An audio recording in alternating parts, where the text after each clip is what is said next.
ሰላም ጤና ይስጥልን እጅጉን የተወደዳችሁና የተከበራችሁ የአዲስ ስፖርት ቤተሰቦቻችን እንደምን አላችሁልን?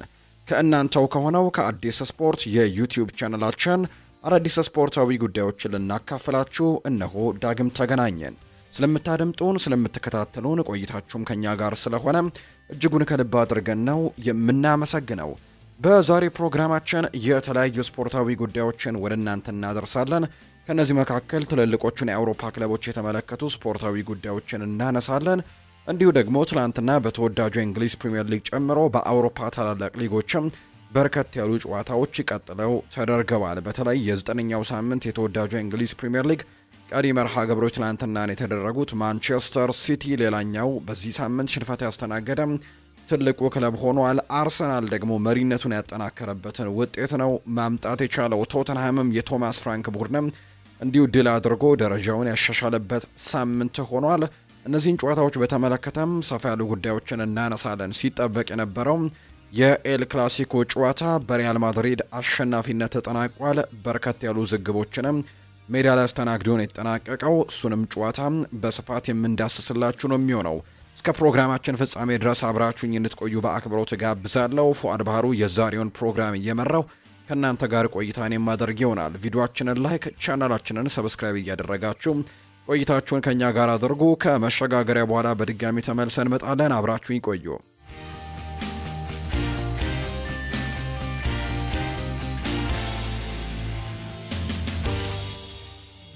የሀገር ውስጥ አንድ ጉዳይን በማስቀደም እንጀምር። የኢትዮጵያ ሴቶች ብሔራዊ ቡድን ከ14 ዓመታት በኋላ ወደ አፍሪካ ዋንጫው ለመመለስ ለሚጠበቅበት ወሳኝ ጨዋታ ዝግጅቱን አጠናክሮ ቀጥሏል። ብሔራዊ ቡድኑ የመጀመሪያ ጨዋታውን ታንዛኒያ ዳሬ ሰላም ላይ አዛም ኮምፕሌክስ ስቴዲየም ላይ አድርጎ 2-0 በሆነ ውጤት ተሸንፎ መመለሱን የምናስታውሰው ጉዳይ ነው። ወደ አፍሪካ ዋንጫው ለማለፍ ውጤቱን መቀልበስ የሚጠበቅባቸው ሉሲዎቹ ዛሬ ደግሞ ጨዋታቸውን በሚያደርጉበት ድሬዳዋ ስቴዲየም ልምምዳቸውን ማድረጋቸው ነው ይፋም እየተደረገ የሚገኘው። ብሔራዊ ቡድኑ በልምምዱ ላይ እንግዲህ በፈጣን ሽግግር ወደፊት ለመሄድ ጎሎችን ማስቆጠር በሚቻልበት መንገድ ላይ ልምምዶችን ሲያደርግ በትክክል ተመልክተናል። ከዛ በተጨማሪ ደግሞ እንግዲህ በትልቁ በደንብ ዝግጅታቸውን አጠናክረው እንደቀጠሉ ጭምር ነው መረጃዎች የሚያሳዩት። የመልሱ ጨዋታ የፊታችን ማክሰኞ ማለትም ነገ ጥቅምት 18 2018 ዓ.ም 9 ሰዓት ላይ በድሬዳዋ ስቴዲየም እንደሚደረግ ነው መረጃዎች እያሳዩ የሚገኙትና የኢትዮጵያ ብሔራዊ ቡድን ወደ አፍሪካ ዋንጫው ለማለፍ ትልቅ እድሎች እንዳሉት ይታወቃል። ይህንን ጨዋታ ለመቀልበስም ሙከራዎችን ያደርጋል ተብሎ ይጠበቃል። መልካም ውጤት ለኢትዮጵያ ሴቶች ብሔራዊ ቡድን እንዲገጥመን ነው ከወዲሁ የምንመኘው። ወደ ውጭ ሀገር ስፖርታዊ መረጃዎቻችን በቀጥታ እናምራ። የተወዳጆቹ የአውሮፓ ታላላቅ ሊጎች ትላንትናም ቀጥለው ተደርገዋል።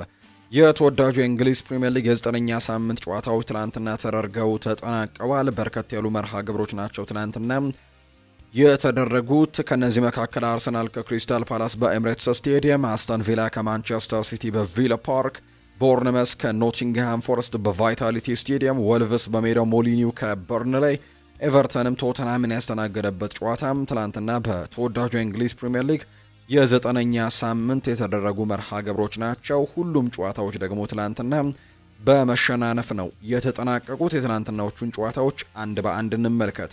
ቀን 11 ሰዓት ላይ በርከት ያሉ መርሃ ግብሮች ናቸው የተደረጉት። ከነዚህ መካከል ቀለል ያሉትን ስንመለከት ወልቭስና በርንሌይ ትናንትና ጨዋታቸውን አድርገው በርንሌይ በተለይ በመጨረሻዎቹ ሽርፍራፊ ሰከንዶች ላይ ባስቆጠረው ግብ ጨዋታውን 3-2 በሆነ ውጤት ማሸነፍ የቻለበት ነበር። ፍሌሚንግ ተከታታይ ጎሎችን በ14ኛውና በ30ኛው ደቂቃ ጎል አስቆጥሮ መሪ አድርጓቸው ነበር በርንሌዎችን። ነገር ግን ጆርገን ስትራን፣ ናርሰን እና ሙንቴሲ ግቦቹን አስቆጥረው የመጀመሪያው 45 2-2 በሆናቸው ውጤት ነበር የተጠናቀቀው። ጨዋታው ሊጠናቀቅ እንግዲህ የዳኛው ፊሽካ በሚጠበቅበት ሰዓት 95ኛው ደቂቃ ላይ ግን ፎስተር ጎል አስቆጥሮ በርንሌን የስኮት ፓርከሩን ቡድን ሙሉ ለሙሉ 3 ነጥቡን ከዚህ ጨዋታ ይዞ እንዲወጣ ያስቻለበት ጎልን ማስቆጠር ችሏል እና በርንሌይ በመጨረሻው ሽርፍራፊ ሰከንድ ላይ ባስቆጠረው ጎል የትላንትናውን ጨዋታ አሸንፎ መውጣት የቻለበት መርሃ ግብር ሆኖ ተጠናቋል። ቀን 11 ሰዓት ላይ ከተደረጉት መርሃ ግብር መካከል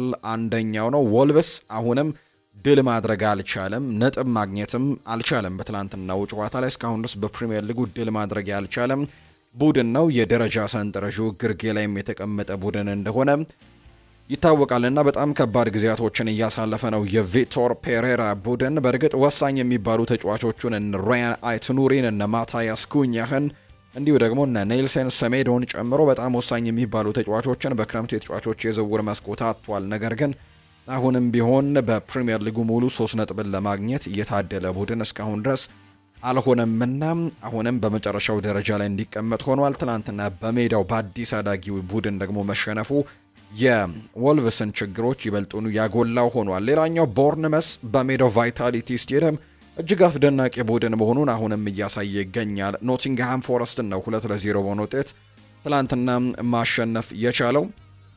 እንግዲህ ቦርንመዝ አሁን ላይ በፕሪሚየር ሊግ ሁለተኛ ደረጃ ላይ የተቀመጠ ቡድን ሆኗል። ትላንትናም የአንዶኒ ኢራኦላ ቡድን እጅግ አስደናቂ እንቅስቃሴዎችን ማድረግ ችሏል። በመጀመሪያው 45 የጨዋታ ክፍለ ጊዜ ነው ሁለቱንም ግቦች ያስቆጠሩት። 25ኛው ደቂቃ ላይ ታቫርኒየር ነው የቀጥታ የማዕዘን ምትን ነው ወደ ጎልነት የቀየረው። እንግዲህ የማዕዘን ምት አገኙ። የማዕዘን ምቱን ሲያሻማ ቀጥታ ጎል ራሱ የመታው ኳስ ነው ቀጥታ ጎል ውስጥ የገባቸውና ትላንትና ከማዕዘን ምት ጎል ማስቆጠር ችሏል ታቫርኒየር 25ኛው ደቂቃ ላይ። ክሩፒ ደግሞ እንዲሁ 40ኛው ደቂቃ ላይ ጎል አስቆጥሮ ቦርንመስ ትላንትና ሙሉ ለሙሉ ጨዋታውን ማሸነፍ የቻለበትን አጋጣሚ ተመልክተናል። አሁንም ከአርሰናል ቀጥሎ በፕሪሚየር ሊግ ሁለተኛ ደረጃ ላይ የተቀመጠው በስፔናዊው አሰልጣኝ አንዶኒ ኢራኦላ የሚመራው የቦርንመስ ቡድን እንደሆነ ይታወቃልና ድንቅ ጊዜን እያሳለፉ ነው። በክረምት የተጫዋቾች የዝውውር መስኮት በጣም ወሳኝ የሚባሉ ተጫዋቾችን ያጣ ቡድን እንደሆነ ጥያቄ የለውም። ምክንያቱም በተከላካይ መስመር ላይ የሚጫወቱ 3 በጣም ወሳኝ ተጫዋቾቹና ወሳኙ ግብ ጠባቂያቸውን አጥተዋል። ኬፓ አሪዛባላጋ ግብ ጠባቂያቸው ነበር አምና ለአርሰናል ፈርሟል ባሁኑ። ከዛ በተጨማሪ ግን በተከላካይ ስፍራ ላይ ዲን ሃውችሰን ወደ ሪያል ማድሪድ፣ ኢሊያ ዛባርኒ ወደ ፓሪስ ሳን ዠርሜን፣ ሜሎስ ኪርኬዝ ወደ ሊቨርፑል የተዘዋወሩበት ቡድን ነውና ነገር ግን አሰልጣኙ አሁንም ድንቅ ስራ መስራታቸውን ቀጥለዋል። በፕሪሚየር ሊጉም በትልቁ ተፎካካሪ እንዲሆን አድርገውታል። ሁለተኛ ደረጃ ላይ ነው የተቀመጡት። ትላንትናም ኖቲንግሃም ፎረስትን የሳን ዳይችን ቡድን 2-0 አሸንፈዋል። ኖቲንግሃም በቀጣይ ሳምንት ከማንቸስተር ዩናይትድ ጋር ሌላ ከባድ ጨዋታ እንደሚጠብቀው ነው በርካቶች የሚያነሱት። ሌላኛው አርሰናል ትላንትና ያደረገው መርሃ ግብር ነው። አርሰናል በሜዳው ኤምሬትስ ስቴዲየም ትላንትና ክሪስታል ፓላስን ያስተናገደበት ጨዋታ በጉጉት ሲጠበቅ የነበረ ጨዋታ ነው። ምክንያት ከተባለ አርሰናል ዘንድሮ በጣም ድንቅ ቡድን እንደሆነ ምንም ጥያቄ የለውም። የፕሪሚየር ሊጉም የደረጃ ሰንጠረዡ አናት ላይ የተቀመጠው እሱ ነው።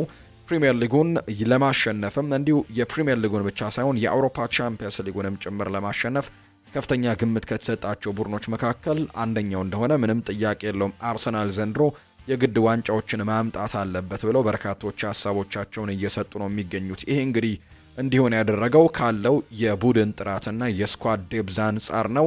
በእያንዳንዱ ቦታ ላይ ተጫዋቾች በብዛት አላቸው። እንግዲህ አንዱ ቦታ ላይ ተጫዋች ቢጎዳ ተጫዋች ማረፍ ቢኖርበት በጣም ጥሩ የሆነ ደግሞ ኳሊቲ ያለው ተጫዋች ተጠባባቂ ወንበር ላይ ያለና እሱን መተካት በደንብ ይቻላል። ለምሳሌ ያክል በትላንትናው ጨዋታ ላይ ዊሊያም ሳሊባ በመጀመሪያው 45 የጨዋታ ክፍለ ጊዜ ቋሚ ተሰላፊ እንደነበር ተመልክተናል። ነገር ግን ሁለተኛው 45 የጨዋታ ክፍለ ጊዜ ሲጀምር ግን ዊሊያም ሳሊባ ሳይሆን ትላንትና የመጣው ክሪስቲያን ሞስኩዌራ ነው እሱን ተክቶ የገባውና እንግዲህ ከዚህ በፊት ቢሆን ኖሮ ዊሊያም ሳሊባና ጋብሪኤል ማጋለሽ በፍጹም የማይነኩ ተጫዋቾች እንደሆኑ ይታወቃል። አሁን ላይ ግን እያንዳንዱ ቦታዎች ላይ ጥራት እንዳላቸው እየተመለከትን እንገኛለን። ትናንትና አርሰናል 1-0 በሆነ ውጤት ነው ክሪስታል ፓላስን ያሸነፈው። ጨዋታው እንዲጠበቅ ሌላኛው ካደረጉት ምክንያቶች አንደኛው የኦሊቨር ግላርሰኑ ክሪስታል ፓላስ እጅግ በጣም ጠንካራ ቡድን መሆኑ ነው። በተለይ ባለፉት ጊዜያቶች የማይሸነፍ አይነት ቡድን እንደሆነ በርካቶች ተመልክተዋልና በጣም ድንቅ ጊዜን ሲያሳልፉ እንደነበር እናስታውሳለን። ነገር ግን ትናንትና ለአርሰናል እጅ ሰጥተዋል። እንዲሁም ትልልቆቹን ቡድኖች ጭምር በማሸነፍም የሚታወቅ አይነት ቡድን ነው። በተለይ በዋንጫ ጨዋታዎች ላይ በኤፍኤ ካፕ ማንቸስተር ሲቲን፣ በኮሚን ሺልድ ደግሞ እንዲሁም ሊቨርፑልን አሸንፈው ዋንጫ ማሸነፋቸው ይታወሳልና ጠንካራ የሚባሉ ቡድኖችን ትላንትና እንግዲህ ሲፈትኑ እንደነበር የምናስታውሰው ነው። ለአርሰናል ትላንትናም ቀላል ነበር ብሎ ማንሳት ተገቢ አይደለም። በተለይ በመጨረሻዎቹ በሁለተኛው 45 የጨዋታ ክፍለ ጊዜና የመጨረሻዎቹ ደቂቃዎች ላይ ለአርሰናል በጣም አስቸጋሪዎች ነበሩ። ክሪስታል ፓላሶች ሙሉ ለሙሉ ጨዋታውን የተቆጣጠሩበት አጋጣሚ ነበር። በመጨረሻዎቹ ደቂቃዎች ላይ ያንን ነገር ሲያደርጉ ተመልክተናልና የትላንትናው ጨዋታ ላይ አርሰናሎች የዳቪድ ራያን በግብ ጠባቂነት፣ ዩሪያን ቲምበር፣ ዊሊያም ሳሊባ፣ ጋብሪኤል ማጋሌሽ እና ካላፊዮሪን በተከላካይ መስመር፣ ኤብሪቼ ኢዜ፣ ማርቲን ዙቤሜንዲ እና ዴክላን ራይስን በአማካይ ስፍራ ላይ፣ ሳካ፣ ዮኬሬሽ እና ትሮሳርድን በፊት መስመር አጥቂነት ነው ትላንትና ይዘው ወደ ሜዳ የገቡት። አርሰናል አሁንም ጎል አልተቆጠረበትም። እንዲሁ ዳቪድ ራያ በአብዛኞቹ ጨዋታዎች ላይ እንደሚታወቀው እንግዲህ ጨዋታዎቹ ላይ ይኖራል እንጂ ምንም አይነት ኳሶች ሳይሞከረበት የሚወጣበት ጊዜ በጣም ብዙ እንደሆነ ይታወቃል። አስተዋጽኦቹ ተገድበዋል። ይሄ ደግሞ የሆነበት ምክንያት የተከላካይ መስመሩ እጅግ በጣም ጥብቅ መሆኑን ተከትሎ ነው። የአርሰናል የተከላካይ መስመር እጅግ በጣም ጥብቅ እንደሆነ የሚታወቅ ጉዳይ ነው። ትላንትናም ጎል ሳይቆጠርባቸው የወጡበትን አጋጣሚ ነው የተመለከትነው። ብቸኛውን ጎል ትላንትና ለአርሰናል ማስቆጠር የቻለው ተጫዋች እንግዲህ የቀድሞ ክለቡን ትላንትና የገጠመው ኤብሪቼ ኢዜ ነው። ለመጀመሪያ ጊዜ ነው ለአርሰናል በፕሪሚየር ሊጉም ጎል ማስቆጠር የቻለው። ከዛ በተጨማሪ ደግሞ ጎል የተገኘው የቀድሞ ክለቡ ክሪስታል ፓላስ ላይ ነው። በጣም በወሳኝ ሰዓት የተገኘ ጎልም እንደሆነ ትላንትና ተመልክተናል። ጎል የተቀጠረበት መንገድ ግን አርሰናል በሚታወቅበት መልኩ ነው። የቆመ ኳስን እንግዲህ ሲያሻሙ እሱ ተገጅቶ የተመለሰውን ኳስ ነው ኤብሪቼ ኢዜ ማስቆጠር የቻለውና አርሰናል አሁንም የቆመ ኳስ ስፔሻሊስት መሆኑን በደንብ እያረጋገጠ ይገኛል። በኋላ ላይ እናነሳዋለን። ቶማስ ፍራንክም ይህንን ነገር ተናግረውታል። ወይም ደግሞ የቶተንሃም አሰልጣኝ ትናንትና ከድላቸው በኋላ እድሜ ለአርሰናል እኛም በቆመ ኳስ ጨዋታውን ለማሸነፍ ችለናልና እሱ ላይ ትኩረት አድርገናል ሲልም ጭምር ተናግሯል። አርሰናል በቆመ ኳስም ዋንጫ ለማሸነፍ እየገሰገሰ ነው ሲል ጭምር ነው ቶማስ ፍራንክ ያነሳው። በኋላ ላይ የቶተንሃምን ውጤት ስናነሳ የምናነሳ ነው የሚሆነው። ትናንትናም ከቆመ ኳስ አርሰናል ጎል ማስቆጠር ችሏል። ኤብሪቼ ኢዜ ወሳኙን ጎል ትላንትና ለአርሰናል ማስቆጠር የቻለ ተጫዋችም እንደሆነ ነው ትላንትናው ጨዋታ ላይ እንደ የተመለከትንበት አጋጣሚ የነበረው። በትላንትናው ጨዋታ ላይ እንዳልኳችሁ አርሰናሎች ይህንን አስተላለፍ ነው ይዘው የገቡት። ነገር ግን እንግዲህ ዊሊያም ሳሊባ ትላንትና የመጀመሪያው 45 እንደተጠናቀቀና ሁለተኛው 45 ላይ አልተመለሰም። ክሪስቲያን ሞስኩዌራ እሱን ተክቶት ገብቷል። ጋብሪኤል ማርቲኔሊ ትላንትና ፒዮሮ ሂንካፒየም ወደ ሜዳ የገባ ተጫዋች ሆኗል። እንግዲህ አስተዋጽኦችን ያደርጓል ሜዳ ላይ ሚኬል ሜሪኖ እና ሉዊስ ስኬሊ ቀሪዎቹ ተጫዋቾች ናቸው ወደ ሜዳ የገቡ የአርሰናል ተጫዋቾች ናቸው። በትላንትናው ጨዋታ ላይ የጨዋታውን ቁጥጥር ከተመለከተን አርሰናል በአጠቃላይ በጨዋታው ላይ የተሻሉ ቁጥሮች ነበሩት። እንግዲህ 60% የጨዋታ ቁጥጥር እንደነበረው ተመልክተናል። 0.91 ነበረው ኤክስጂ በትላንትናው ጨዋታ ላይ። በአንጻሩ ክሪስታል ፓላስ 0.45 ነው ያስመዘገበው። በአጠቃላይ ወደ ጎል የተሞከሩ ሙከራዎች 10 ናቸው በአርሰናል በኩል። በአንጻሩ ክሪስታል ፓላስ 7 ያክል ሙከራዎችን አድርገው ነገር ግን ኢላማውን የጠበቀው ለክሪስታል ፓላስ አንድ ብቻ ነው። በአንጻሩ አርሰናል 3 የጎል ሙከራዎችን ማድረግ የቻለበት አጋጣሚን ተመልክተናል። ትላንትና እንግዲህ የጎል እድሎችንም በመፍጠር ረገድ ትንሽ ደከም ያለ ነገርን በትላንትናው ጨዋታ ላይ ተመልክተናል። ቡካዮ ሳካም ተደጋጋሚ ሙከራዎችን ለማድረግ ሲሞክር ነበር ተቀይሮ እስከሚወጣበት ሰዓት ድረስ። እንዲሁ ቪክተር ዮኬሬሽም እድሎችን አላገኘም በትላንትናው ጨዋታ ላይ። እንደውም በአብዛኛው ወደ ኋላ እየተመለሰ ቡድኑንም በደንብ ሲያግዝ የነበረበትን አጋጣሚና ለክንፍ ተጫዋቾቹም ስፔሶችን ሲፈጠር የነበረበት አጋጣሚም ተመለከትን እንጂ ትናንትና ጎል ለማስቆጠር ግን እድሎች አልተፈጠሩለትም ብሎ ማንሳት ይቻላል። ትናንትና በኤምሬትስ ስቴዲየም አርሰናል ያደረገውን ጨዋታ ወሳኝ 1-0 ማሸነፉን ተከትሎ አሁንም የሊጉ መሪነትን አጠናክሮ ቀጥሏል። በተለይ በዚህ ሳምንት ደግሞ ለዋንጫው የሚጠበቁ ሌሎች ቡድኖች ወደ ኋላ የቀሩበትን የተሸነፉበት ሳምንት ነው። ምክንያቱም የአምናው ሻምፒዮን ሊቨርፑል በዚህ ውድድር ዓመት በተለይ አሁን ላይ ጥሩ ጊዜ ላይ እንደማይገኝ ይታወቃል። ትላንትና እንግዲህ አርሰናል ማሸነፉን ተከትሎና ሊቨርፑል በዚህ ሳምንት መሸነፉን ተከትሎ ያላቸውን የነጥብ ልዩነት 7 ደርሷል። ሌላኛው ማንቸስተር ሲቲ ነው። ትናንትና እንዲሁ ሽንፈት የገጠመው ሌላኛው ቡድን ነው። በኋላ ላይ በስፋት እናነሳዋለን።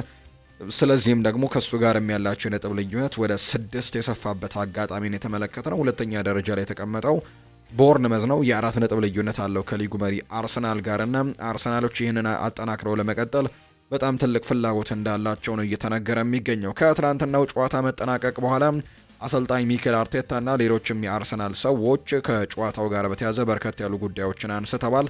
አርሰናል በቀጣይ ከበርንሌ ጋር ነው ጨዋታውን የሚያደርገውና እንግዲህ ከበርንሌ ጋር የሚያደርገው መርሃ ግብርም እንደሚጠበቅ ነው የሚሆነው። አርሰናል ሚዛኑን የጠበቀ የሊጉ ምርጥ ክለብ ነው ብለዋል አርሰን ቬንገር ናቸው ይህንን ሀሳብ የሰጡት።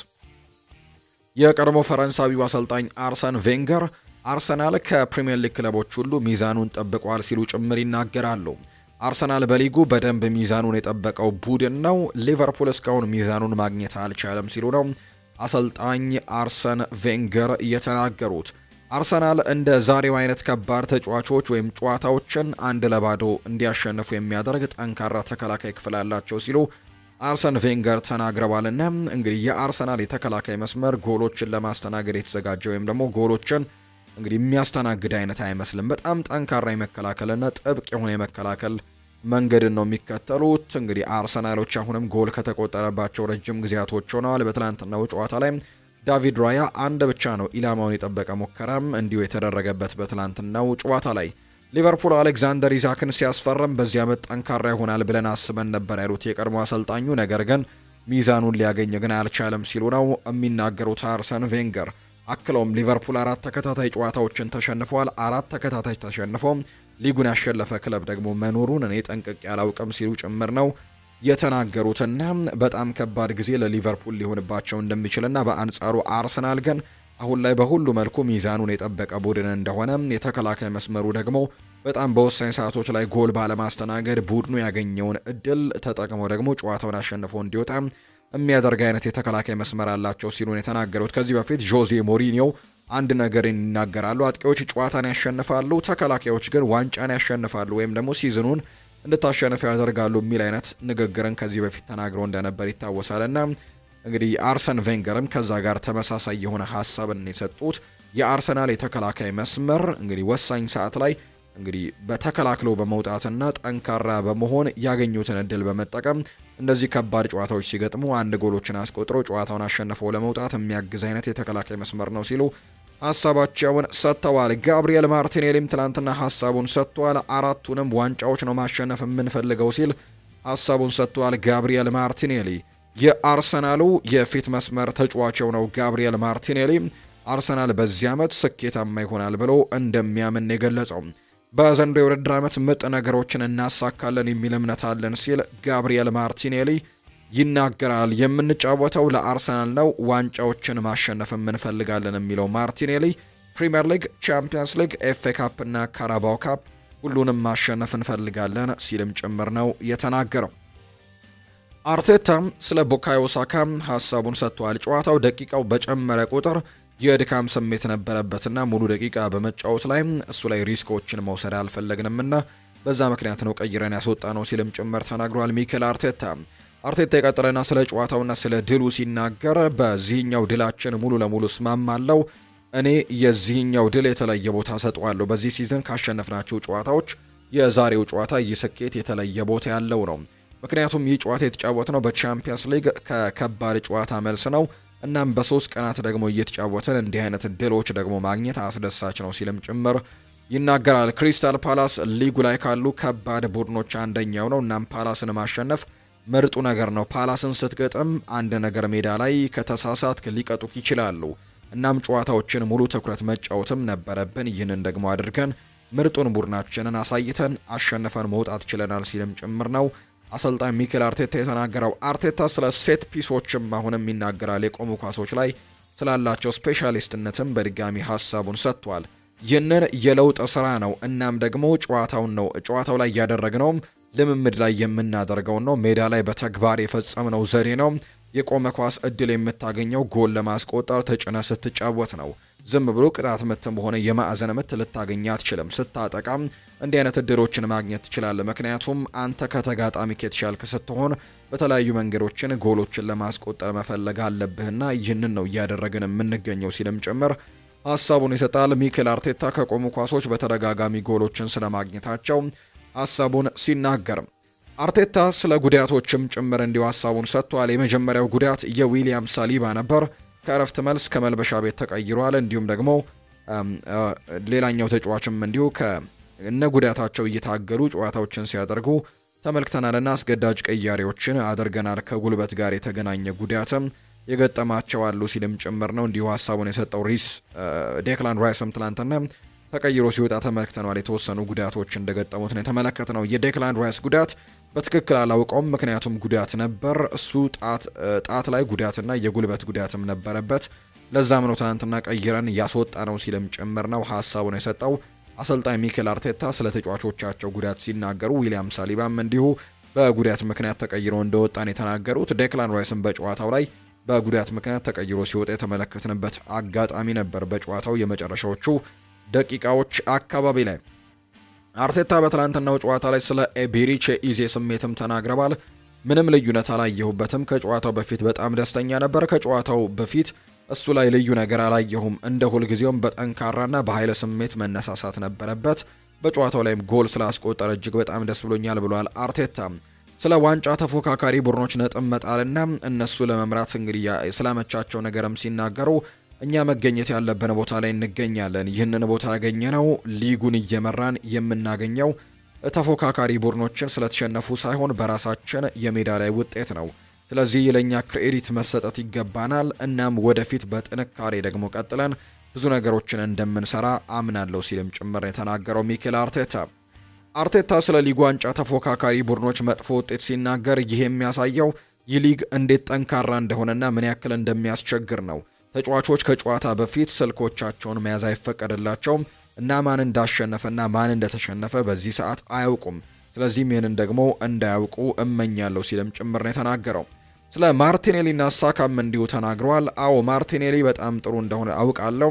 እሱ አንዳንድ ነገሮች እንደሚሰማውም አውቃለሁ። ይህንን ነግሮኛል። ምናልባትም አላውቅም፣ የተለየ ስሜትም የጡንቻ ችግር ይሁን አላውቅም ብሏል። ስለ ቡካዮ ሳካም ሲናገርም ሳካ ጉዳት ላይ ነበር። አዎ እርሱ ህመም ነበረበትና ከቡድኑ ጋር ልምምድ አልሰራም ነበር እና ደግሞ እኛ ልናጫውተው ብቁ ይሁን አይሁን አላወቅንም ነበር። መጫወት ይችላል ስላለ የጨዋታው አካል አድርገን ለጥንቃቄ ብለን ግን ጨዋታው ላይ ቀይረን አስወጥተናል ሲልም ጭምር ነው የተናገረው። ጋርዲዮላም እንዲሁ ስለ አርሰናል አንዳንድ ሀሳቦችን አንስቷል። አርሰናል የሚደናቀፍ በጭራሽ አይመስለኝም ሲል ነው ፔፕ ጓርዲዮላ የተናገረው። የማንቸስተር ሲቲው አሰልጣኝ ፔፕ ጓርዲዮላ በዚህ የውድድር ዘመን አርሰናል መሰናክል ይገጥመዋል ብዬ አልጠብቅም ሲሉ ጭምር ነው ሀሳባቸውን እየሰጡ የሚገኙትና አርሰናሎች መሰናክል የሚገጥማቸው አይመስለኝም ሲል ጭምር እንግዲህ አሰልጣኝ ፔፕ ጓርዲዮላ ሀሳቡን እየተናገረ ይገኛል። አርሰናል የሚደናቀፍ አይነት ቡድን አይመስለኝም።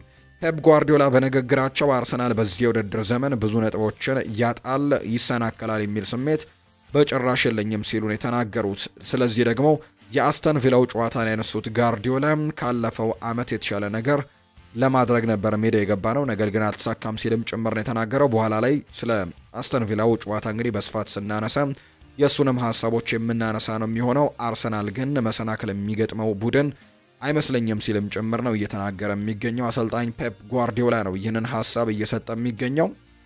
እንግዲህ አርሰናሎች መሪነታቸውን አጠናክረው ቀጥለዋል። ያለፉትን 4 ተከታታይ ጨዋታዎች በፕሪሚየር ሊጉ ማሸነፍ የቻሉበትን አጋጣሚን የተመለከተነው 9ኛው ሳምንት ላይ ነው የተወዳጁ የእንግሊዝ ፕሪሚየር ሊግ የሚገኘውና በእነዚህ 9 ሳምንታት ደግሞ አርሰናል ሊጉን እየመራ ይገኛል። 7ቱን ጨዋታዎች አሸንፎ አንዳቻ ወጥቶ አንድ ጨዋታ ተሸንፎ በአጠቃላይ 22 ነጥቦችን በመሰብሰብ በአንደኛ ደረጃ ላይ የተቀመጠ ቡድን እንደሆነ ተመልክተናል። እንግዲህ በአንደኛነት ሊጉንም እየመራ የሚገኝ ቡድን እንደሆነ ነው እየተመለከተን የምንገኘው። በቀጣዩ ሳምንት ደግሞ ከበርንሌይ ጋር በተርፍ ሙር ጨዋታቸውን እንደሚያደርጉ የወጣላቸው መርሃ ግብር የሚያሳይ ነው።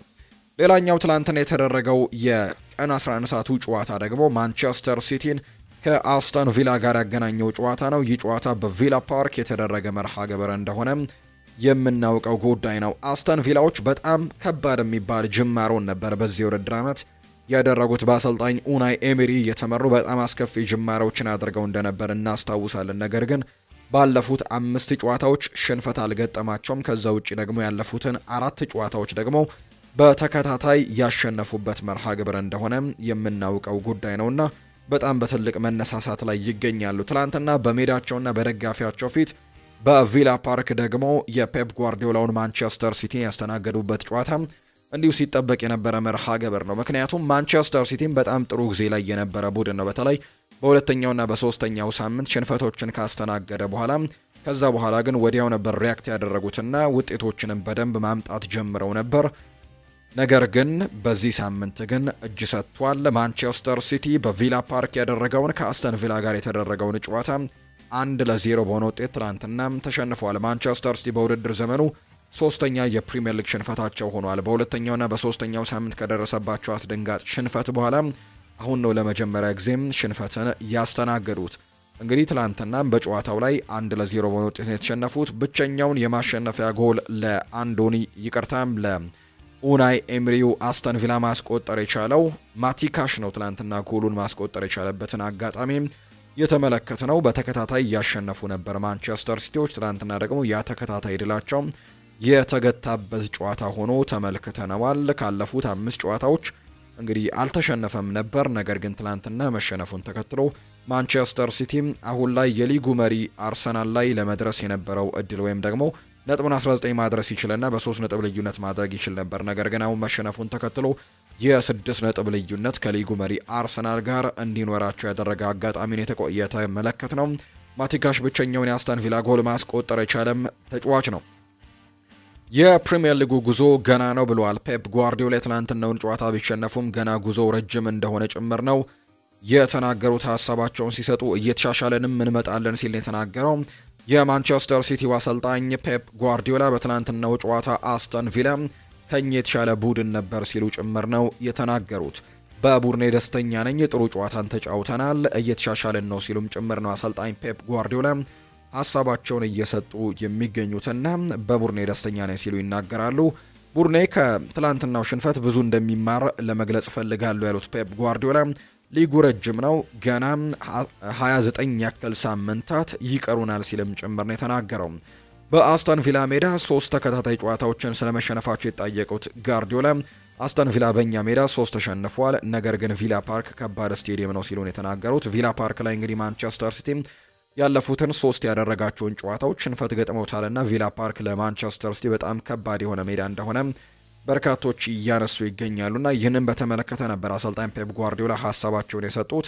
ነገር ግን እኛም ደግሞ በኢቲሃድ ስቴዲየም ይህንን ጨዋታ ማሸነፍ ችለናል፣ ቪላ ፓርክ ግን በጣም ከባድ ሜዳ ነው ሲሉ ጭምር ነው እየተናገሩ የሚገኙት። በትላንትናው ጨዋታ ላይ እንግዲህ በማንቸስተር ሲቲ በኩል በተለይ የ6 ቁጥር ተጫዋች አልነበራቸውም ብሎ ማንሳት ይቻላል። ወይም ደግሞ የቡድኑ በዛ ቦታ ላይ የተጫዋቾች ጉድለት ነበረበት።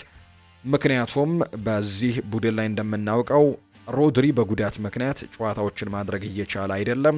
ከዛ በተጨማሪ ደግሞ እንዲሁ ኒኮ ጎንዛሌዝም በጉዳት ምክንያት በትላንትናው ጨዋታ ላይ አልነበረምና ቲያኒ ራይንደርስን ነው ትላንትና ለመጠቀም ሙከራዎችን ሲያደርጉ የነበሩት። በአብዛኛው ቲያኒ ራይንደርስ በኤሲ ሚላን ቤትም በነበረበት ጊዜ ላይ በዚህ ሚና ስናውቀው የነበረ ተጫዋች አይደለምና ትናንትና ተቸግሮ ተመልክተነዋል። በግብ ጠባቂነት ጂያንሉጂ ዶናሩማ ነው በትናንትናው ጨዋታ ላይ እንደነበር የተመለከትነው። ማታያስ ኑኔስን፣ ሩበን ዲያሽን፣ ጆን ስቶንስ እና ሄስኮ ግቫርዲዮልን በተከላካይ መስመር ላይ ተጠቅሟል። ካለፉት ሳምንታቶች ለየት ያደረገው ነገር ሄስኮ ግቫርዲዮልን በድጋሚ ወደ ግራ ተከላካይ ክፍል አውጥቶታል። ኒኮ ኦሬሊ ነበር ሰሞኑን ሲጠቀም እንደነበር የምናስታውሰው። እንዲሁ ሄስኮ ግቫርዲዮልን በመሃል ተከላካይነት ሲጠቀም ነበር አሰልጣኝ ፔፕ ጓርዲዮላ። ትላንትና ግን ለወጥ ለማድረግ ሙከራዎችን ያደርገዋል። ቲያኒ ራይንደርስ፣ ኦስካር ቦብ፣ ፊል ፎደን እንዲሁ በርናርዶ ሲልቫ፣ ሳቪኒሆ እና ኤርሊንግ ሃላንድ ትላንትና በቋሚ አስተላለፍ ውስጥ የተካተቱ ተጫዋቾች ናቸው። እነ ጀረሚ ዶኩ እንዲሁ ተቀይረው የገቡበት አጋጣሚ ነው በትላንትናው ጨዋታ ላይ የተመለከትነው። ኒኮ ኦሬሊም እንዲሁ ትላንትና ተቀይሮን ሲገባ ተመልክተነዋል። ሬያን ሸርኪም ተቀይሮ ገብቶ እድሎችን ያገኘ ተጫዋች ነው። እንዲሁ ኦማር ማርሙሽም በመጨረሻዎቹ ደቂቃዎች ላይ ተቀይሮ ገብቷል። በአጠቃላይ በትላንትናው ጨዋታ ኤርሊንግ ሃላንድ በድጋሚ ጎል ማስቆጠር ያልቻለበት ጨዋታ ሆኖ እንግዲህ ተመልክተነዋል። 12 ተከታታይ ጨዋታዎች ላይ ጎል ካስቆጠረ በኋላ በሁሉም ውድድሮች ለሀገሩም ለማንቸስተር ሲቲ ተከታታይ 12 ጨዋታዎች ላይ ጎል ካስቆጠረ በኋላ በትናንትናው ጨዋታ ላይ ግን ጎል ሳያስቆጠር የወጣበት መርሃ ግብር ሆኖ ተጠናቋል። የአሰልጣኝ ኡናይ ኤምሪ ቡድንም የትናንትናውን ጨዋታ ማሸነፍ የቻለበትን አጋጣሚ ነው የተመለከትነው። ቁጥሮችን ከተመለከትን ትናንትና ማንቸስተር ሲቲ እንግዲህ ከአስተን ቪላ ጋር ባደረገው ጨዋታ ተመጣጣኝ አይነት የኳስ ቁጥጥሮች ነበራቸው። 53 በመቶ ነው ማንቸስተር ሲቲ ኳሱን ተቆጣጥሮ የነበረው። በዚህ ደግሞ 18 የጎል ሙከራዎችን አድርጎ 4ቱ ኢላማቸውን የጠበቁ ነበሩ። በአንጻሩ አስተን ቪላዎች 9 ሙከራዎችን አድርገው 3ቱ ኢላማቸውን ጠብቀዋል። ምስጋና ለማቲካሽ ከፔናልቲ ቦክስ ውጭ ለተቆጠረች ጎል ይሁንና ጨዋታውን 1-0 በሆነ ውጤት በጠባብ ውጤት ደግሞ ለማሸነፍ የቻሉበት መርሃ ግብር ሆኖ ነው ትላንትና የተጠናቀቀው።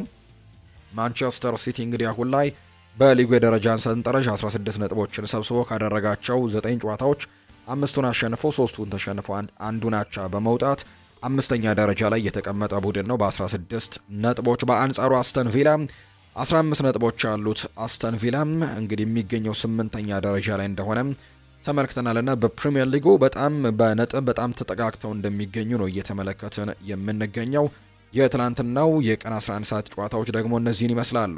ሌላኛው ምሽት ላይ የተደረገው መርሃ ግብር እንደሆነ ነው ትላንትና የተመለከትነው። ምሽት ላይ የቶማስ ፍራንክ ቡድን ወደ እንግዲህ ኤቨርተን ሜዳ አቀንቶ ቶተንሃም ሆትስፐርስ እና ኤቨርተን ያደረጉት ጨዋታ ትላንትና ሲጠበቅ የነበረ ሌላኛው ጨዋታ ነው። ከባድ ፉክክር ይታይበታል ተብሎም ሲጠበቅ የነበረ ጨዋታ ነው።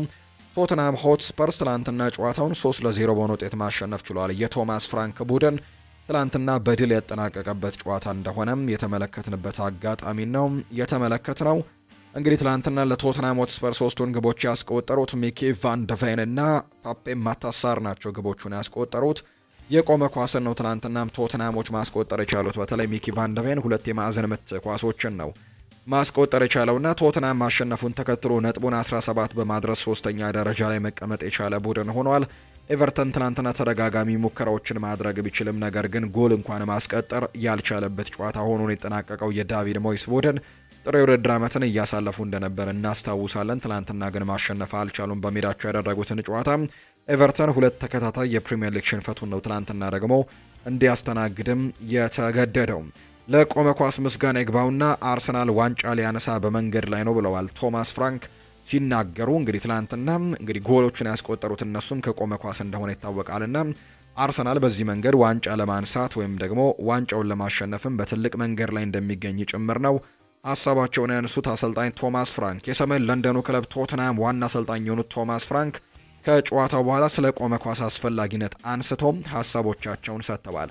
ቶተንሃም እንግዲህ ዛሬ ኤቨርተንን 3-0 ሲያሸንፈም 2ቱን ግቦች ያስቆጠረው በቆመ ኳስ ነው ሲሉ ጭምር ይናገራሉ። ከጨዋታው በኋላ ሲናገሩም ስለ ሁነቱ የተጠየቁት አሰልጣኝ ቶማስ ፍራንክ የቆመ ኳስ በጣም ወሳኝ ነገር ነው ሲሉ ጭምር ነው ሀሳባቸውን የሰጡት አሰልጣኝ ቶማስ ፍራንክ።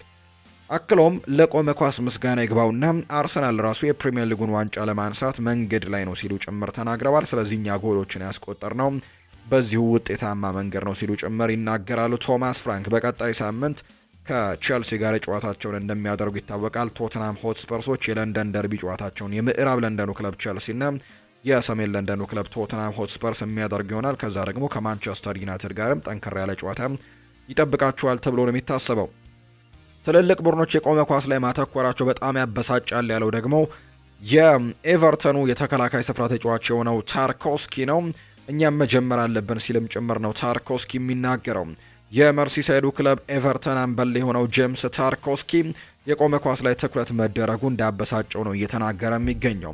ትልልቅ የተባሉት ቡድኖች እንኳን የቆመ ኳስ ላይ ከልክ ያለፈ ትኩረት እያደረጉ ነው፣ ይሄ ደግሞ በጣም ያበሳጫል ሲልም ነው ታርኮስኪ የሚናገረው። እኛም እንግዲህ ከጨዋታው በኋላ እሱ ላይ የበለጠ ትኩረት ማድረግ እንጀምራለን ሲልም ጭምር ነው እየተናገረ የሚገኘው። ጄምስ ታርኮስኪ ይህንን ሀሳብ የሰጠው ተጫዋች ነው። በአጠቃላይ የተወዳጁ የእንግሊዝ ፕሪሚየር ሊግ የ9ኛ ሳምንት መርሃ ግብሮች በዚህ መልኩ ነው የተጠናቀቁት። ትናንትና በተደረጉ ጨዋታዎች ፍጻሜውን አግኝቷል። አርሰናል አሁንም ፕሪሚየር ሊጉን እየመራ ይገኛል 22 ነጥቦችን በመሰብሰብ። ቦርንመዝ በ18 ነጥቦች ሁለተኛ ነው። ቶተንሃም ሆትስፐርስ በ17 ነጥብ ሶስተኛ፣ ሰንደርላንድ በተመሳሳይ 17 ነጥብ በጎል ክፍያ ተበልጦ አራተኛ ደረጃ ላይ ተቀምጧል። ማንቸስተር ሲቲ በ16 ነጥቦች አምስተኛ ደረጃ ላይ ሲቀመጥ፣ ማንቸስተር ዩናይትድም እንደ ማንቸስተር ሲቲ ሁሉ በተመሳሳይ 16 ነጥቦች ስድስተኛ ደረጃ ላይ ነው የሚገኘው። ሊቨርፑል ደግሞ ሰባተኛ ደረጃ ላይ የተቀመጠ ቡድን ነው በ15 ነጥቦች። በአንጻሩ ቼልሲ በ14 ነጥቦች 9ኛ ደረጃ ላይ የተቀመጠ ቡድን ሲሆን የደረጃ ሰንጠረዡ ግርጌ ላይ ኖቲንግሃም ፎረስት የሳንዳይቹ ቡድን በዚህ የውድድር ዓመት 3 አሰልጣኞችን ቀይሮ ፕሪሚየር ሊግ ላይ እየተሳተፈ የሚገኘው በ9 ሳምንታት ብቻ 3 አሰልጣኞች መርተውታል። በፕሪሚየር ሊጉ ኑኖ ኤስፕሪንቶ ሳንቶ ውድድሩን የጀመሩት ናቸው። 2 ያክል ጨዋታዎችም እንዲሁ አድርገዋል። አንጌ ፖስት ኮግሉ ከዛ በኋላ መጥተው እንዲሁ የተሰናበቱ ናቸው። አሁን ደግሞ ሳንዳይች በትላንትናው ጨዋታ ላይ ቡድኑን ሲመሩ እንደነበረ እናስታውሳለን እና በአጠቃላይ በ3 አሰልጣኞች የዚህ የውድድር ዓመትን ተመልክተናቸዋል በ9 ሳምንታት። ነገር ግን ከሊጉ የደረጃ ሰንጠረዥ ግርጌ ግን ማምለጥ አልቻሉም። ባለፉት 4 ተከታታይ ጨዋታዎች ሽንፈት ገጥሟቸዋል። በ5 ነጥብ 18ኛ ደረጃ ላይ የተቀመጠ ቡድን ነው። በቀጣይ ሳምንት ደግሞ ሌላኛው ከከባዱ ማንቸስተር ዩናይትድ በተለይ በጣም መነሳሳት ላይ ከሚገኘው ማንቸስተር ዩናይትድ ጋር ወሳኝ የሚባል ፍልሚያ ይጠብቃቸዋል ተብሎ ነው የሚታሰበው። 18ኛ ደረጃ ላይ የተቀመጡት ሌላኛው አሰልጣኞችን የቀየረው ደግሞ የግርሃም ፖተር ቡድን ነበር ዌስትሃም ዩናይትድ። ከዛ በኋላ አሁን ኑኖ ኤስፕሪንቶ ሳንቶን ቀጥሯል። አሁንም ግን 4 ነጥቦችን በመሰብሰብ 19ኛ ደረጃ ላይ የተቀመጠ ቡድን እንደሆነ ተመልክተናል። በዚህ የውድድር ዓመት አንድም ድል ማድረግ ያልቻለው ብቸኛው ቡድን ወልቨርሃምፕተን ወንደረርስ ነው። 20ኛ ደረጃ ላይ ተቀምጧል። 2 ነጥቦችን ሰብስቧል። 2 ጨዋታዎችን አቻ ወጥቶ 7 ጨዋታዎችን ተሸንፏል። ብቸኛው በዚህ ውድድር ዓመት ያላሸነፈ አንድም ጨዋታ ማሸነፍ ያልቻለ ቡድን ደግሞ ይሄ ቡድን እንደሆነ ይታወቃል። የከፍተኛ ግብ አስቆጣሪነቱን ኤርሊንግ ብራውት ሃላንድ አሁንም እየመራው ይገኛል። 11 ጎሎችን አስቆጥሯል። የቦርንመዙ አንቷን ሴሜኒዮ እና እንዲሁ ደግሞ የብሬንትፈርዱ ኢጎር ቲያጎ 6 ግቦችን በማስቆጠር ይከተሉታል። ዳኒ ዌልቤክ ከብራይተን እና ዣን ፊሊፕ ማቴታ ከክሪስታል ፓላስ እነዚህ ደግሞ 5 ግቦችን ማስቆጠር የቻሉ ናቸው። በተወዳጁ የእንግሊዝ ፕሪሚየር ሊግ ትላንትና የተደረጉ የጨዋታ ውጤቶች ደግሞ እነዚህ ናቸው የሚመስሉት። ሌሎች ሊጎች ላይ የተደረጉ የጨዋታ ውጤቶችን እናንሳ። በስፓኒሽ ላሊጋ ትላንትና ጨዋታዎች ቀጥለው ተደርገዋል።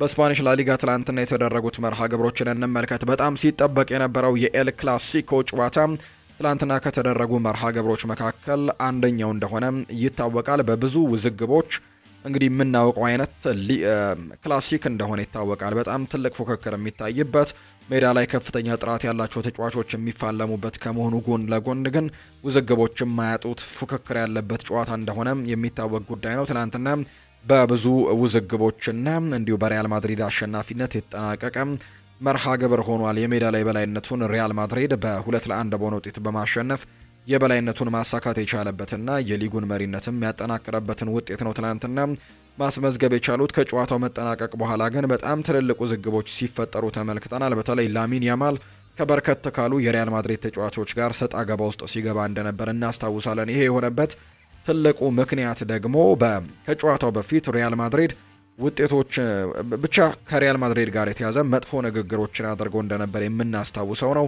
ሪያል ማድሪድ ራሱ ያለቃቀሳለ ጨዋታውንም ደግሞ ለማሸነፍ ከዳኞች ጋርም የሚሉ አይነት ሀሳቦችን ሲሰጥ እንደነበር የምናስታውሰው ጉዳይ ነውና ይሄ በጣም የሪያል ማድሪድ ተጫዋቾችን ያበሳጨ ጉዳይ እንደነበር የምናስታውሰው ነው። ዳኒ ካርቫሃል ትላንትና፣ ቪኒሲዮስ ጁኒየር፣ በርካታ ተጫዋቾችና ቲቦ ኮርቶባ በርካቶች ላሚን ያማልን እንዲሁ ሲጎነጥሉት እንደነበር ከጨዋታው መጠናቀቅ በኋላ ጭምር ግቦች የተፈጠሩበት ለድብድብ የተጋበዙበት አጋጣሚዎችም ትናንትና የተፈጠሩበትን አጋጣሚ ነው የተመለከትነው። ይሄ ከጨዋታው በኋላ የተፈጠሩ ነገሮች ናቸው። ሜዳ ላይ ግን ሪያል ማድሪድ ድል ማድረግ የቻለበት ጨዋታ ሆኖ ተመልክተነዋል። ሎስ ብላንኮቹ በጣም ወሳኝ የሚባል ድልን ነው ከተቀናቃኛቸው ባርሴሎና ማግኘት የቻሉት። ሎስ ብላንኮቹ ትናንትና ሙሉ 3 ነጥቡን ይዘው የወጡ ቡድን ናቸው። ሪያል ማድሪድ ከባርሴሎና ጋር ያደረገውን የኤል ክላሲኮ ጨዋታ 2-1 በሆነ ውጤት ማሸነፍ የቻለበት መርሃ ግብር ሆኖ ተጠናቋል። የሎስ ብላንኮቹን የማሸነፊያ ግቦች ኬሊያን ኤምባፔና ጁድ ቤሊንጋም ናቸው ትናንትና ከመረብ ጋር ያሳረፉት። ለባርሴሎና ፈርሚን ሎፔስ ትናንትና ጎል ማስቆጠር ችሏል። በተለይ የሎስ ብላንኮቹን እንግዲህ ግቦች ኬሊያን ኤምባፔና ጁድ ቤሊንጋም ማስቆጠር ይቻሉ እንጂ ከዚህም በላይ ጎሎችን ማስቆጠር የሚችሉባቸው አጋጣሚዎች ነበሩ። ከነዛ መካከል አንደኛው የሪያል ማድሪድ አጥቂ ኬሊያን ኤምባፔ የፍጹም ቅጣት ምት አግኝቶ ሳይጠቀምበት የቀረበትን አጋጣሚ ነው እንዲሁ የተመለከትነው። እንዲሁ ጎል አስቆጥሮ በኦፍሳይድ ምክንያት የተሻረበትንም አጋጣሚ ተመልክተናል ጨዋታው በተጀመረ በጥቂት ደቂቃዎች ውስጥ። ነገር ግን 22ኛው ደቂቃ ላይ ከጁድ ቤሊንጋም የተሻገረለትን ኳስ ኬሊያን ኤምባፔ ጎል በማስቆጠር መሪ ያደረጋቸው። ሌላኛው ፈርሚን ሎፔስ 38ኛው ደቂቃ ላይ ጎል አስቆጠረ። ማርከስ ራሽፎርድ ትላንትና አሲስት ማድረግ የቻለበትን አጋጣሚ ተመልክተናል። ጁድ ቤሊንጋምም እንዲሁ በመጀመሪያው 45 ጎል አስቆጥሮ ጨዋታው የመጀመሪያው 45 2-1 ነው የተጠናቀቀው። ሁለተኛው 45 ላይ ኬሊያን ኤምባፔ የፍጹም ቅጣት ምት ማግኘት ቢችልም ነገር ግን ኳስና መረብን ማገናኘት ያልቻለበትን አጋጣሚ ተመልክተናል። በጨዋታው ላይ ትላንትና ፔድሪ በቀይ ካርድ የወጣበት አጋጣሚ ተመልክተናል። 2 ቢጫ ካርዶችን ተመልክቶ በቀይ ካርድ የወጣ ሌላኛው ተጫዋች ነው። ትላንትና ከጨዋታው ውጪ ጨዋታው ላይ ከነበሩት አጋጣሚዎች ይልቅ እንግዲህ ቤንች ላይ የነበሩ ተጫዋቾች ቢጫ ካርድ የተመለከቱበት በርከት ያሉ አጋጣሚዎች አሉ። ከነዚህ መካከል ቪኒሲዮስ ጁኒየር ተቀይሮ ከወጣ በኋላ ቢጫ ካርድ ተመልክቷል። እንዲሁ አንድሪያ ሉሊን ግብ ጠባቂውም እንግዲህ የሪያል ማድሪዱ ግብ ጠባቂ ነገር ግን ተጠባባቂ ወንበር ላይ የነበረው ግብ ጠባቂም እንዲሁ በቀይ ካርድ የወጣበት አጋጣሚን ተመልክተናል። ፌራን ቶሬስ ከባርሴሎና በኩል እንዲሁ አሌሃንድሮ ባልዴም ከባርሴሎና በኩል እነዚህ ተጠባባቂ ወንበር ላይ ተቀምጠው በጨዋታው ላይ ነበሩ። ነገር ግን ተቀይረው ከወጡ በኋላ በተፈጠሩ ውዝግቦች ቢጫ ካርዶችን የተመለከቱ ናቸውና ምን ያክል ከሜዳ ውጭም በጣም ውዝግቦች እንደነበሩና ፉክክሮች እንዲሁ ደግሞ ጉሽሚያዎች የነበሩበት ጨዋታ እንደነበር የተመለከትነው ጉዳይ ነውና በአጠቃላይ የትላንትናውን የኤል ክላሲኮ ጨዋታ ግን ሪያል ማድሪድ በበላይነት ማጠናቀቅ የቻለበት መርሃ ግብር ሆኖ ነው የተጠናቀቀው። ቁጥራዊ መረጃዎችን ከተመለከትን ከትላንትናው ጨዋታ ጋር በተያያዘ በኳስ ቁጥጥር በኩል ባርሴሎና ትላንትና የተሻለ እንደነበር ተመልክተናል። 68 በመቶ ጨዋታውን ተቆጣጥሮ ለመጫወት ሙከራዎችን አድርጓል። ነገር ግን ያ ደግሞ የጨዋታን መቆጣጠር ፍሬ ሊያፈራላቸው አልቻለም። 15 ሙከራዎችን አድርገው 6ቱ ብቻ ናቸው ኢላማቸውን መጠበቅ የቻሉት። በአንጻሩ ሪያል ማድሪድ የጎል ሙከራዎችን በማድረግ የተሻለ እንደነበር ተመልክተናል። 23 ሙከራዎችን ያደረጉት 10ሩ ኢላማቸውን የጠበቁ እንደነበረም ተመልክተናል። 4 ደግሞ ቢግ ቻንሶችንም መፍጠር የቻለበትንም አጋጣሚ የተመለከትንበት መርሃ ግብር ነው። ትላንትና ባርሴሎና በኳስ ቁጥጥሩ ላይ የተሻለ የነበረ ቢሆንም ጎሎችን ለማስቆጠር ግን ጥራት ያላቸው ሙከራዎችን በማድረጉ በኩል ደግሞ ሪያል ማድሪድ በጣም የተሻለ ቡድን እንደሆነ በትላንትናው ጨዋታ ላይ የተመለከትንበት አጋጣሚ ነው። እንዲሁ ትላንትና የተመለከትነው በአጠቃላይ ሪያል ማድሪድ ይህንን ጨዋታ ማሸነፍ የቻለበትን መርሃ ግብር ሆኖ ተጠናቋል። ፔድሪ እንዳልኳችሁ ቀደም በቀይ ካርድ ከሜዳ የወጣ ተጫዋች ነው። ሪያል ማድሪድ አሁን 27 ነጥቦች ላይ ደርሷል። የሊጉ መሪነትንም በ5 ነጥብ ከፍ ያደረገበትን አጋጣሚ የተመለከትነው። ባርሴሎና 22 ነጥብ ላይ በመቅረቱ 5 የነጥብ ልዩነት በሁለቱ ቡድኖች መካከል እንዲፈጠርም ያደረገበት አጋጣሚን የተመለከትነው። ከትላንትናው ከጨዋታው መጠናቀቅ በኋላ በርከት ያሉ ሀሳቦች ትላንትና ሲሰጡ ተመልክተናል። በተለይ ደግሞ የሪያል ማድሪድ አሰልጣኝ የሆኑት ሻቪ አሎንዞ በርከት ያሉ ሀሳቦቻቸውን አጋርተዋል። ትላንትና ሲናገሩ እንግዲህ ሻቪ አሎንዞ ከጨዋታው በኋላ ኦሪዮል ሹዋሜኒን በተመለከተ ሲናገር እሱ በቡድናችን ውስጥ ስለመቆየቱ የማይደሰት ማን ነው ሲል ይናገራል። ደረጃችንን ማሻሻል እንፈልጋለን፣ እናም ደግሞ እሱ ለመላው ቡድኑ ጥሩ ችሎታንም አሳይቷል ሲል ነው የተናገረው። ስለ መሃል ሜዳው አስደናቂ ፐርፎርማንስም ሲናገር ሙሉ ቡድኑ ጥሩ ጨዋታን አድርጓል፣ የጎል እድሎችን ለመፍጠር ሞክረናል፣ እነሱ በጣም ጠንካራ ቡድን ናቸው፣ እናም ጥሩ ጨዋታ ተጫውተዋል። ይህ ድል ደግሞ በውድድር ዓመቱ ሁሉ ጨዋታዎች ይጠቅሙናል ሲልም ነው የተናገረው። ካማቪንጋ ለምን ቋሚ ያደረከው ተብሎም ተጠይቆ ነበር። ምክንያቱም ካማቪንጋ፣ ጁድ ቤሊንጋም እና አርዳ ጉሌር ሁለገብ ተጫዋቾች ናቸውና መሀሉን ለመቆጣጠር ጠጣር እንዲሆንም ፈለግኩኝ። የባርሴሎና ሃይ ፕሬሲንግን ለማሸነፍም የመሀል ተጫዋቾች ምርጫክ ወሳኝ ናቸው። መሀል ለመሀል ላይ ደግሞ በመስመር ላይ የሚፈጠሩትን እድሎችንም ቀንሰናል ሲልም ነው የተናገረው። በጁድ ቤሊንጋም መመለስ በጣም ደስተኛ ነኝ። ወደ ብቃቱ ለመመለስም በጣም ጥቂት ጨዋታዎች ብቻ ነው እንደሚፈልግ አውቅ ነበር። ባለፉት 3 ጨዋታዎች ድንቅ ብቃቱን አሳይቶናል ሲል እሱ በጣም ምርጥ ተጫዋች እንደሆነ ጁድ ቤሊንግሃምን በተመለከተ አሰልጣኝ ሻቪ አሎንዞ የሰጠው ሀሳብ ነው። በአጠቃላይ እንግዲህ ቪኒ ጁኒየርም ትናንትና ተቀይሮ ሲወጣ በጣም ተበሳጭቶ እንደነበር ተመልክተናል። በተለይ በሮድሪጎ ተቀይሮ ሲወጣ እንግዲህ አሰልጣኙ ሻቪ አሎንዞ ላይ ጭምር ሲጮህ እንደነበር ተመልክተናል እና ይህንን በተመለከተ አሰልጣኝ ሻቪ አሎንዞ ጥያቄ ቀርቦላቸው ነበር። ዛሬ ድንቅ ጨዋታን ተጫውተዋል፣ ጠቃሚው ነገር እሱ ነው፣ ሌላውን በግላችን ተነጋግረን የምንፈታው ነገር ይሆናል ሲሉ ነው ትናንትና ሀሳባቸውን የሰጡት አሰልጣኝ ሻቪ አሎንዞ። በአጠቃላይ ሪያል ማድሪድ የትናንትናውን ጨዋታ ድል ማድረግ የቻለበት መርሃ ግብር ሆኖ ነው የተጠናቀቀው። ሌሎች የስፓኒሽ ላሊጋ መርሃ ግብሮች ትላንትና ቀጥለው የተደረጉበትን አጋጣሚ ተመልክተናል። ማዮርካና ሌቫንቴ ጨዋታቸውን 1-1 በሆነ ውጤት ነው ያጠናቀቁት። እንዲሁ ሴልታ ቪጎ ኦሳሱናን 3-2 አሸንፈዋል። ራዮ ቫይካኖ ደግሞ ዲፖርቲቮ አላቬስን 1-0 ያሸነፈበት መርሃ ግብር ትላንትና የተደረገ ሌላኛው ጨዋታ ነው። ዛሬ አትሌቲኮ ማድሪድ እና ሪያል ቤቲስ ጨዋታቸውን እንደሚያደርጉ የወጣላቸው መርሃ ግብር ያሳያል። በጣሊያን ሴሪኤ ትላንትና ዩቬንቱስ ሽንፈት አስተናግዷል። እንግዲህ ተከታታይ ሽንፈቶችን እያስተናገደ ነው። በጣሊያን ሴሪኤ ባለፈው ሳምንት በሴስ ፋብሬጋሱ ኮሞ ሽንፈት ገጠመው። በሳምንቱ አጋማሽ በአውሮፓ ቻምፒየንስ ሊግ በሪያል ማድሪድ ተሸንፏል። ትላንትና ደግሞ በስፓኒሽ ላሊጋ በጣሊያን ሴሪኤ 8ኛ ሳምንት መርሃ ግብር ዩቬንቱስ ሌላኛው ሽንፈት ያስተናገደ ቡድን ሆኗል። ዩቬንቱስ ትላንትና ከላትሲዮ ጋር ነው ጨዋታውን ያደረገው። 1-0 በሆነ ውጤትም ተሸንፏል። የላትሲዮን የማሸነፊያ ግብም ቶማ ቢሴክ ነው ብቸኛውን ጎል ከመረብ ጋር ማሳረፍ የቻለው። ዩቬንቱስ በውድድር ዘመኑ ሁለተኛ ሽንፈታቸውን ያስተናገዱት። ዩቬንቱስ በሁሉም ውድድሮች ያደረጋቸውን ያለፉት 8 ጨዋታዎች ደግሞ ማሸነፍ አልቻለም። በጣም ከባድ ጊዜን እያሳለፉ ነው። ዩቬንቱስ 8 ተከታታይ ጨዋታዎችን ማሸነፍ ሳይችል ሲቀር ከ2009 በኋላ ለመጀመሪያ ጊዜ ሆኖ ተመዝግቧል። ዩቬንቱስ በ12 ነጥቦች 8ኛ ደረጃ ላይ ነው የተቀመጠው። በቀጣይ ከኡዲኒዜ ጋር ጨዋታቸውን ያደርጋሉ ዩቬንቱሶች። በጣሊያን ሴሪኤ ሌሎች ጨዋታዎች ትላንትና ተደርገዋል። ቶሪኖ ቦሎኛን 2-1 በሆነ ውጤት ማሸነፍ ችሏል።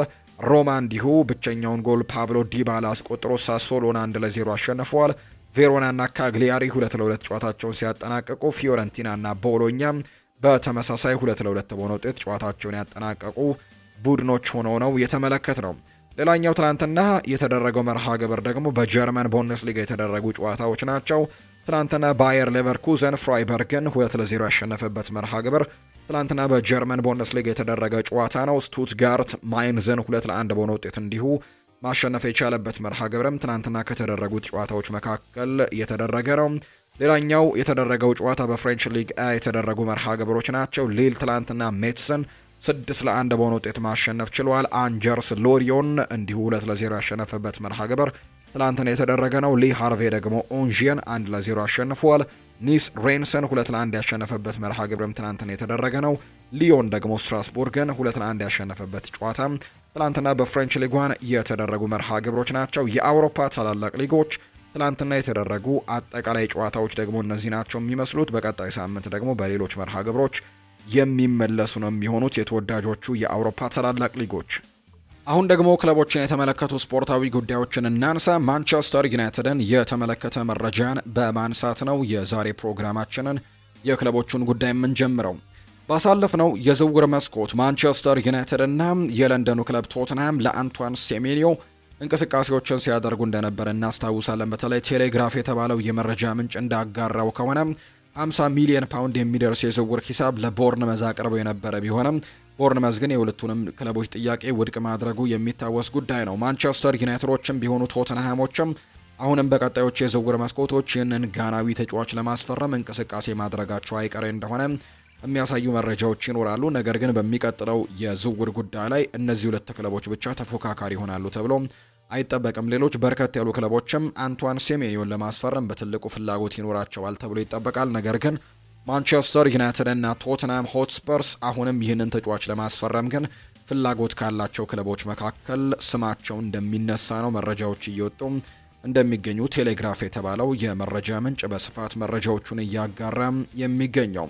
ማንቸስተር ዩናይትድ በዚህ ውድድር ዓመት ጥሩ ነገሮችን በተለይ ባለፉት ጨዋታዎች ላይ እያስመለከተን ይገኛል። አንድ ቁጥራዊ መረጃን ትናንትና ተመልክተናል። ካርሎስ ካሴሜሮ ሜዳ ላይ በሚኖርባቸው ጨዋታዎች ማንቸስተር ዩናይትዶች ግብ የማስተናገዳቸው ነገር በጣም የቀነሰ እንደሆነ ይነገራል። ካርሎስ ካሴሜሮ በተሰለፈባቸው ጨዋታዎች ማንቸስተር ዩናይትድ ያስተናገዳቸው የጎል ብዛቶች 3 ብቻ እንደሆኑ እየተመለከተን እንገኛለንና ማንቸስተር ዩናይትዶች ካርሎስ ካሴሜሮን በአማካይ ስፍራ ላይ በሚኖርበት ወይም ሜዳ ላይ በሚኖርበት ሰዓት ጎሎችን የማስተናገድ መጠናቸው እንደሚቀንስ የሚያሳዩ መረጃዎች እየወጡ ይገኛሉ።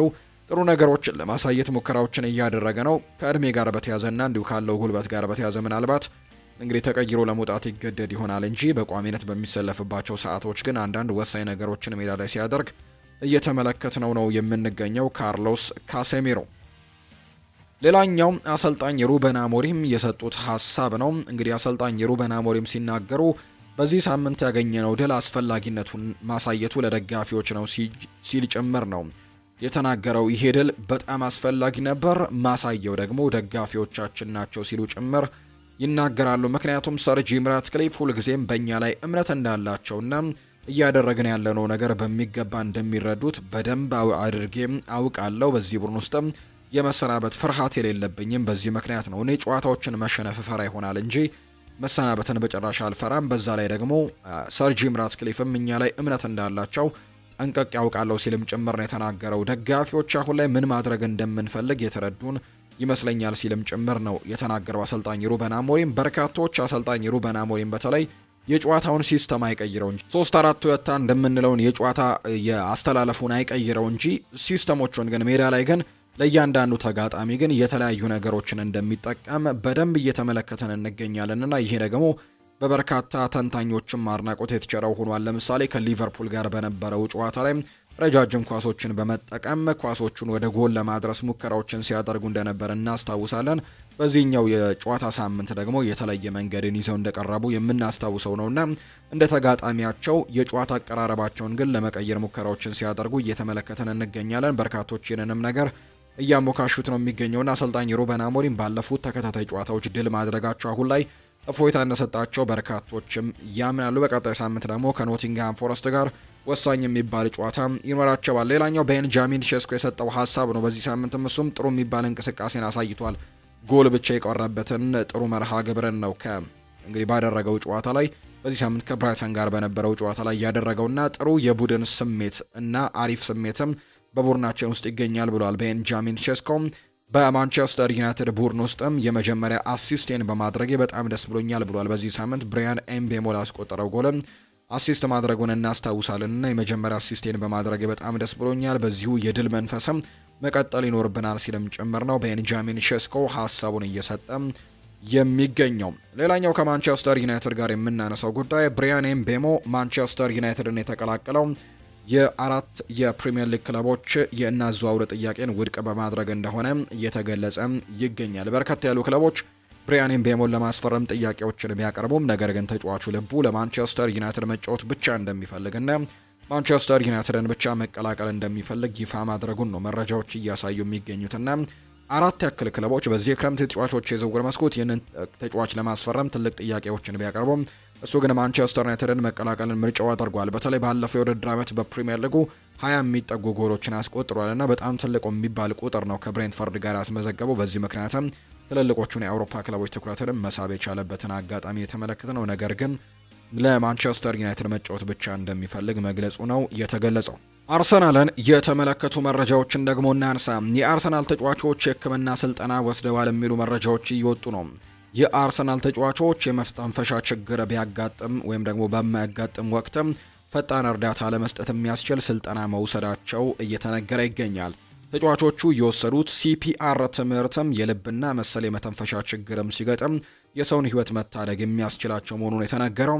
በተጨማሪም አርሰናሎች የክለቡ ደጋፊዎች ብዙ ጊዜ የማይወስዱትን ስልጠና እንዲወስዱ ጥሪ አቅርበዋል። የክለቡ ሕክምና ኃላፊ የሲፒአር ትምህርት ትንሽ ጊዜ የሚወስድ ነው፣ ነገር ግን ለመታደግ ግን በጣም ጥሩ እንደሆነ ተናግረዋልና ይህንን ነገር እየወሰዱ ይገኛሉ። ሌላኛው ኬረን ጊብስ የተናገረው ሀሳብ ነው። በግራ ክንፍ በኩል ያለው የአርሰናል የተከላካይ መስመር በጣም ጥሩ የሚባል ቦታ ነው ሲል ይናገራል። ቋሚ 11 ውስጥ ለመምረጥም ራሱ ያዳግታል። አርቴታም አደገኛ የተከላካይ ጥምረትን ፈጥሯል ሲል የተናገረው። እኛ ከነበርንበት የአርሰናል ቡድን ስፋት አሁን ላይ እንግዲህ አርሰናል በጣም አስፈሪ ነው ሲልም ጭምር ነው ኬረን ጊብስ የተናገረው። እሱ በጠቀሰው ቦታ ላይ ትናንትና እንኳን ከተመለከተን በጣም ጥሩ አማራጮች እንዳሉት ተመልክተናል። በአንድ አጋጣሚ እንግዲህ አርሰናል ሪካርዶ ካላፊዮሪ ነበር በቋሚነት የተጠቀመው። ነገር ግን ሪካርዶ ካላፊዮሪ ተቀይሮ ወጥቶ ፒዮሮ ሂንካፒየ እዛ ቦታ ላይ አገልግሎትን ሲሰጥ ተመልክተናል። እንዲሁ ደግሞ በአንድ አጋጣሚ አርሰናል ባክስሪ አድርጎ ደግሞ ፒዮሮ ሂንካፒየን ከነ ጋብሪኤል ማጋሌሽ ጋር በመሃል ተከላካይነት አድርጎ ከክሪስቲያኖ ሞስኩዌራ ጋር ጭምር ማለት ነው። እንዲሁ ደግሞ ሉዊስ ስኬሊን በዛ ቦታ ላይ ሲጠቀም የተመለከትንበትና በዛ ቦታ ላይ በጣም ጥሩ አማራጮች እንዳሉት ነው እየተገለጸ የሚገኘው። ኬረን ጊብስም ይህንን ነገር ነው ለመግለጽ ሙከራዎችን ያደረገው። የርገን ክሎፕ ስለ ፕሪሚየር ሊጉ ሻምፒዮንነት ሀሳቡን ሰጥቷል። ሊቨርፑልን በጣም ወደዋለሁ፣ ነገር ግን ለእኔም አርሰናል የሚያሸንፈው ይመስለኛል የዘንድሮን የፕሪሚየር ሊግ ዋንጫ ሲል ነው ሀሳቡን የሰጠው። የቀድሞ የሊቨርፑል አሰልጣኝ የነበሩት የርገን ክሎፕ ናቸው ይህንን ሀሳብ የሰጡት። በዚያ ቡድን ውስጥ አንድም ደካማ ጎን የለም፣ አስደናቂና አስደማሚ ቡድን ያላቸው ሲልም ጭምር ነው የተናገረው። የቀድሞ የማንቸስተር ዩናይትድ ተጫዋች ጋሪ ኔቨል ስለ ዩሪየን ቲምበር አንዳንድ ጉዳዮችን አጋርቷል። የአርሰናልና የአትሌቲኮ ማድሪድን ጨዋታ እየተመለከትኩኝ ሳስብ የነበረው ነገር ይሄ ቡድን በሚገባ እየተደራጀ ነው። ሉዊስ ስኬሊንም እየተመለከትኩት ነበር። በዛው ልክ ዩሪየን ቲምበር የሚሰራውን ስራ ስመለከት ነበር ያመሻሁት። አስቡት፣ ቤን ዋይት እና ሪካርዶ ካላፊዮሪ ያሉ። ታዲያ እነዚህ የፉልባክ ክፍሎች ተጫዋቾችም ከሊቨርፑል ፉልባክ ክፍል ተጫዋቾች አይሻሉም ነው የምትሉኝ? በሚገባ የተሻሉ እንደሆኑ ነው የተመለከትኩት ሲልም ጭምር ይናገራል ጋሪ ኔቭል። በአሁኑ ሰዓት በሊጉ ላይ እንግዲህ ካሉ ፉልባክ ተጫዋቾች ቲምበር ምርጡ ፉልባክ ነው። አሁን ላይ በጭንቅላቴ ውስጥም ከሚመጡልኝ ፉልባኮች ቲምበር ቀዳሚ ነው ሲልም ይናገራል። ለእኔ ምንጊዜውም ፉልባክ በማድሪዱ ካርቫሃል ነው። የአርሰናሉ ቲምበር ወደ እሱ እየተቃረበ ያለ ይመስለኛልና በጣም ጥሩ አገልግሎትን ለአርሰናል መስጠት እየቻለ እንደሆነም ጠንቅቄ ያውቃለሁ። ስለዚህ በጣም ጥሩ የፉልባክ ተጫዋቾችም አሏቸው አርሰናሎች ሲልም ጭምር ነው ሀሳቡን እየሰጠው። ጋሪ ኔቭል ነው ይህንን ሀሳብ እየሰጠም የሚገኘው። ሊቨርፑልን የተመለከቱ መረጃዎችን ደግሞ እናንሳም። ጆርዳን ሄንደርሰን ሀሳቡን ሰጥቷል። በውስጤ ሊቨርፑል ለዘላለም ይኖራል ሲልም ነው የተናገረው። ለ12 ዓመታትም የህይወት አካል ነበር ሲል ነው ጆርዳን ሄንደርሰን የተናገረው። አሁን ላይ በብሬንትፈርድ እየተጫወተ ነው የሚገኘው። በዚህ ሳምንት ደግሞ የቀድሞ ክለቡን መግጠሙን የምናስታውሰው ጉዳይ ነው። ብሬንትፈርድም ሊቨርፑልን ማሸነፉን እናስታውሳለንና ጆርዳን ሄንደርሰን በጨዋታው ላይም ተሳትፎ አድርጓል። ከውስጤ ሊቨርፑል ለዘላለም ይኖራልና ለ12 ዓመታትም የልቤ ክለብ እንደነበረና ያገለገልኩት ክለብ እንደነበረም አስታውሳለሁ፣ ህይወቴም ነበር ሲል ጭምር ይናገራልና አሁንም ቢሆን የሊቨርፑል ደጋፊ ሆኜ እኖራለሁ ሲል ነው የተናገረው። ልጆቼ ሊቨርፑል ተወልደዋል፣ ስለዚህ ደግሞ በልቤ ውስጥ ልዩ ቦታ አለኝ። እናም ሊቨርፑል ሁልጊዜም ጥሩ እንዲሆን እፈልጋለሁ እና ያ ደግሞ በጭራሽ አይለወጥም ሲልም ነው የተናገረው። የሊቨርፑል ደጋፊዎችን እንደገና ማየቴ ደግሞ በጣም ጥሩ ነገር ነው ሲልም ጭምር ነው።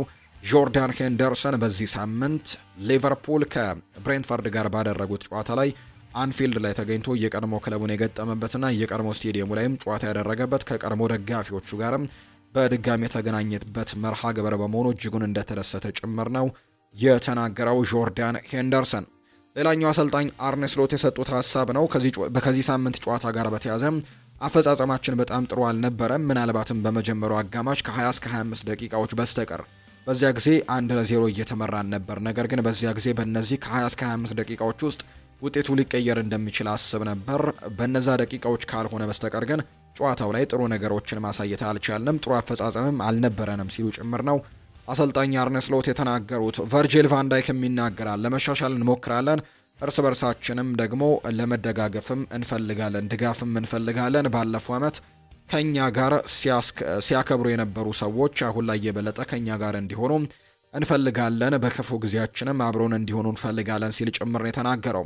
በማጥቃትም ሆነ በመከላከል ጥራት ስላለን፣ ስለዚህ ደግሞ ወደፊት እንመለሳለን ሲልም ጭምር ነው የተናገረው። ቨርጂል ቫን ዳይክ ነው ይህንን ሀሳብ የሰጠው።